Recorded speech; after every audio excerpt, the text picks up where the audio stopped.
Today is the 5th day of our retreat. And all over the world, we are celebrating Maundy Thursday. The English word Maundy comes from the Latin mandatum. And mandatum means a command. And the reason why this is called Maundy Thursday is because it was on this day, one day before his passion and death, that Jesus gave a command to his disciples. And his command was simple: love one another as I have loved you. We have heard this line so often that it has possibly ceased to make any sense or meaning to us. And so therefore today, just before we can enter that earth-shattering event of the passion and death of our Lord, I want to take you through that scene celebrated on Maundy Thursday, known popularly as the washing of the feet. John chapter 13, verses 1 to 11. Already from John chapter 13, the tone of John's gospel changes. The beloved disciple is introduced for the first time. The tone becomes more somber, becomes more serious, and Jesus begins to speak now of the hour when he must give glory to the Father.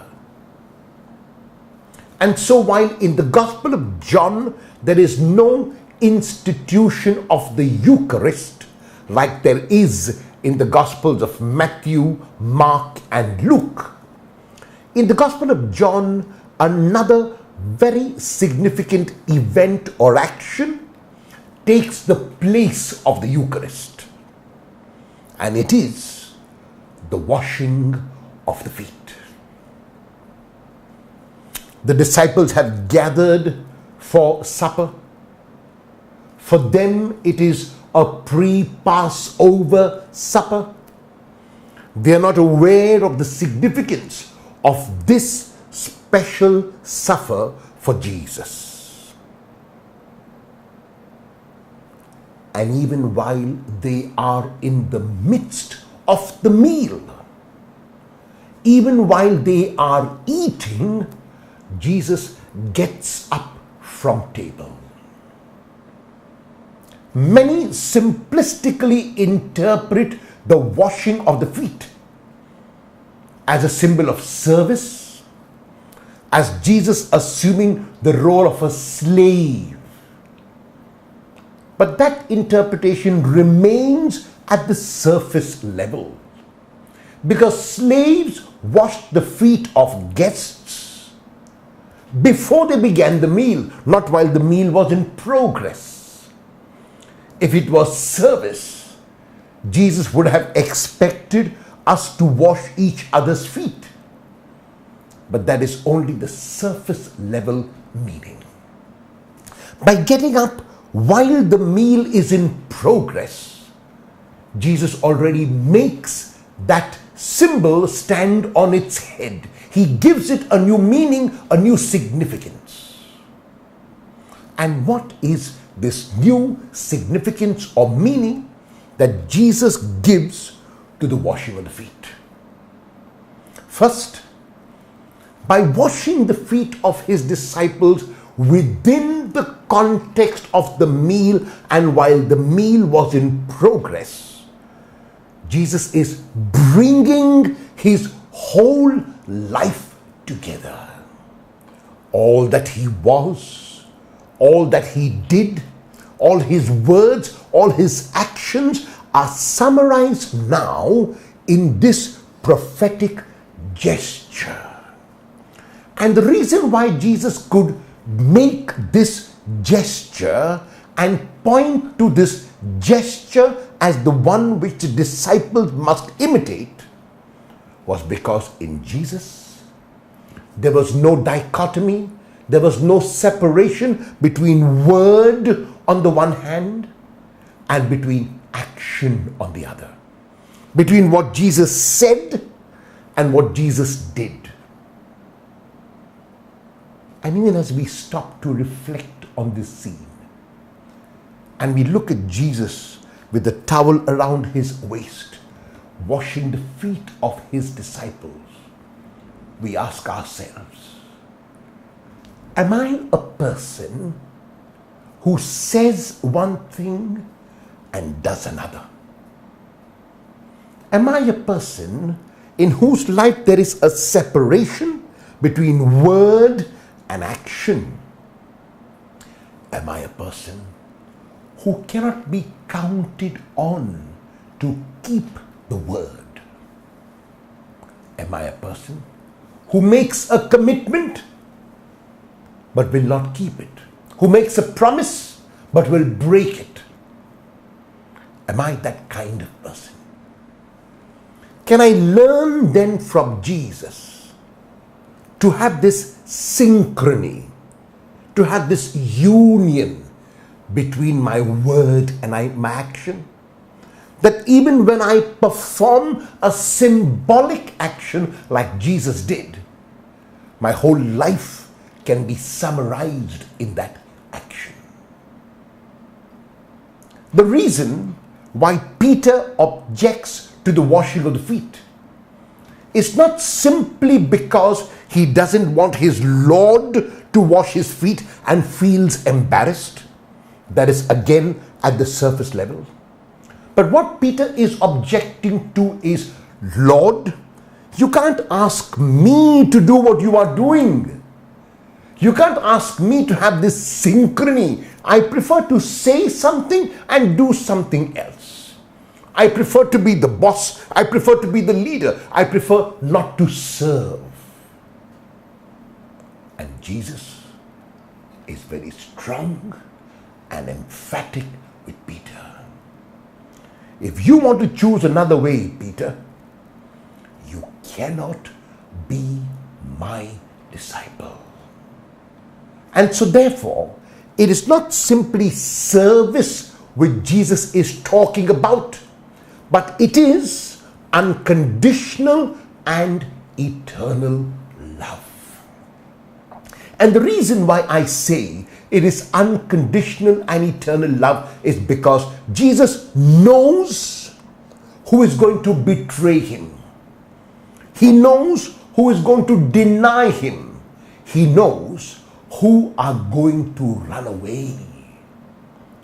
And despite the fact that Judas will betray him, despite the fact that Peter will deny him, despite the fact that the other 10 disciples will run away, Jesus bends down and washes their feet, showing and revealing a love that does not keep a record of rights or wrongs, of love that is not barter exchange, of love that is not tit for tat, that love that is not you give me, I give you, love that is not you scratch my back, I scratch your back. It is a love that expects nothing in return and goes beyond that because it can love even the ones who will betray and deny and run away. That is the significance of the event. So when Jesus tells his disciples, you must do what I have done to you, he's not simply saying that they must wash one another's feet. What he's saying is that they must love the very ones whom they know will betray, The very ones whom they know will deny. The very ones whom they know will run away. And I ask you to reflect on the love that you have for your wife or for your husband.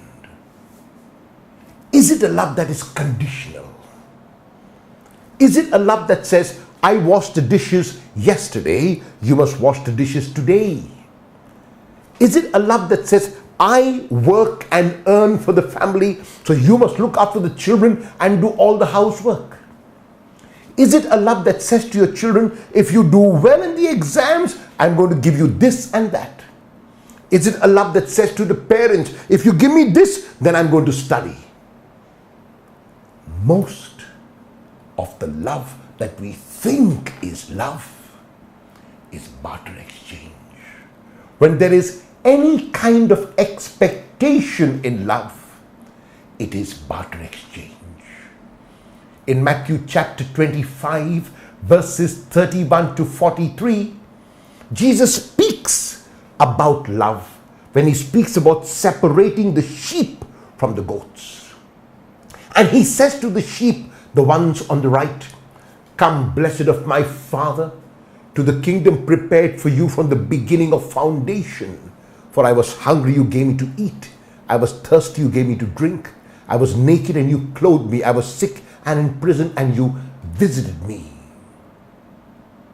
And because the righteous have loved unconditionally, they will turn to the Lord and say, Lord, when did we see you?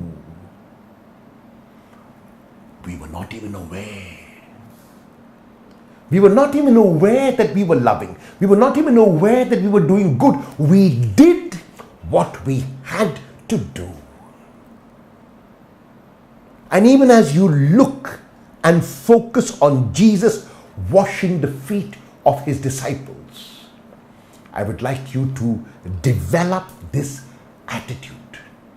This attitude that Paul speaks about in 1 Corinthians 13 verses 1 to 9, where he gives us a beautiful definition of love. When he tells us on the one hand what love is and what love is not. And while Paul's definition is so deep and so profound, I have my own definition of love which you can also reflect on. And my definition is, in love, there is no I. There's an L and an O and a V and an E, but there is no I. If in sin the I is in the center, in love there is no I. So as we celebrate this love command, this mandatum, this Maundy Thursday, as we prepare for that event in which Christ will show this love unconditionally by stretching his arms on the cross, I invite you to make this double reflection. The first is by getting up from the table, Jesus indicates this prophetic gesture, a gesture which boggles the mind. And second, the unconditional and eternal love of Jesus, which can love even in the face of rejection, which can love not only when it gets nothing in return, but which can continue to love even when it is rejected and spurned. This is the kind of love that the Lord has for us. This is the kind of love that the Lord challenges us to have for others. Can we begin with such love first in our families? Can the husband say to the wife, let us go back to that commitment that we made, that promise that we made, that vow that we took, that we would love each other as husband and wife for the rest of our lives. We did not put conditions there. We did not say that we would love and honor each other as long as the hair was black, as long as we did what the other expected, as long as we had this and did not have that. But the love that was promised was unconditional. Can we go back to that love? Can we go back to that love for our children when they were young, when they were so innocent, when we loved them unconditionally and looked after them with all our hearts and minds and bodies, when we gave them what we had to give without expecting anything in return? Can we love our parents in that same manner? And thank God, because of them we have come into this world. Can we, like Jesus, love unconditionally, love eternally, love without coming to an end?